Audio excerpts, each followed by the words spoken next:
Now, just a little bit more on this Santa Barbara oil pipeline rupture and the 105,000 gallons, and I'm sure that that will be raised as time goes by here. The amount of oil, raw crude oil, dumped into the ocean. A spokesman, another Plains All American representative named Rick McMichael. Oh my God, here's a man. Wouldn't say whether the cause of this pipeline accident was two malfunctions that occurred shortly before the spill was discovered. Rick McMichael said, quote, "We were having some pump problems on the pipeline." Pump problems. "Whether it led to the leak or not is part of our investigation." Ta-da! End quote. Pipeline spokesman. Now here's something that you should know.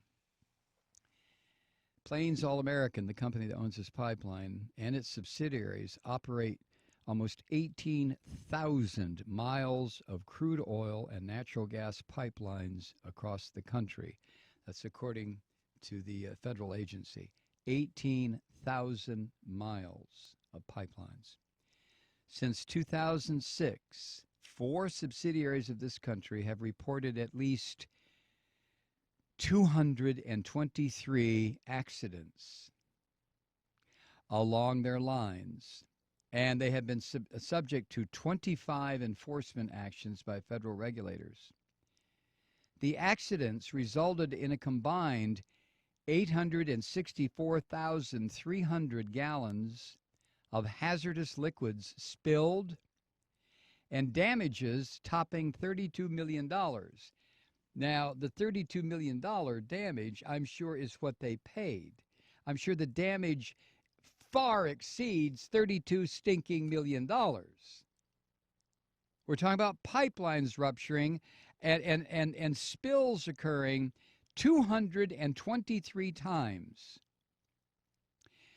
Here's the kicker. Corrosion of the pipeline was determined to be the cause in roughly 90 of those accidents, almost half.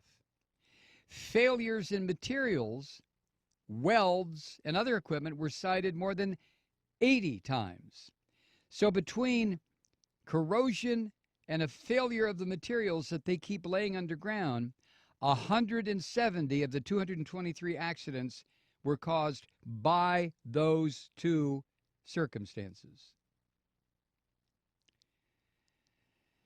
Oh, and another spokesgeek for Plains All American said, well, now, wait a minute. We've spent more than $1.3 billion since 2007 on maintenance, repair, and enhancement of our equipment. Yes, we have. Oh, well, oh, that's just wonderful. He defended the company's safety record. He said that accidental releases have decreased as the number of miles of pipelines have increased. Don't you love it? Yeah, okay. So, North Carolina and the coast of California. Did you know the really, really scary one, though, was in India? Residents in Bangalore, India, were alarmed earlier this week when a local lake caught fire. Yeah, I know. Kind of reminiscent of the Cuyahoga River, only this is different. Bellandur Lake has been covered with several feet of toxic foam, several feet, that looks like snow floating on this lake, according to The Hindu, which is a newspaper there. Beneath the snow-white lather, the water has turned black from chemicals and sewage. This is a glimpse into the future if TPP is passed. Here it is. A canal that once carried water between two lakes is now filled with toxic foam. The foam apparently caught fire last week, burning for most of last Friday night.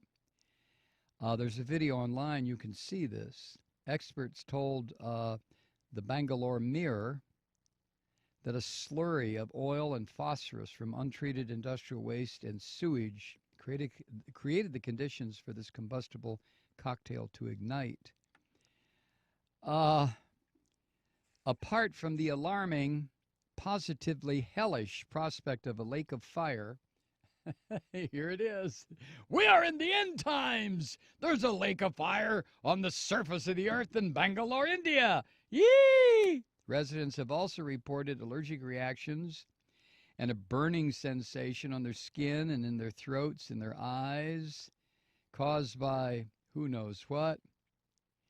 The froth, the white stuff on top, has swelled to a height of as much as 12 feet due to recent rains. Rampant pollution is the cause, of course. One resident told a local television outlet, foam, fire, what's next? A Loch Ness monster?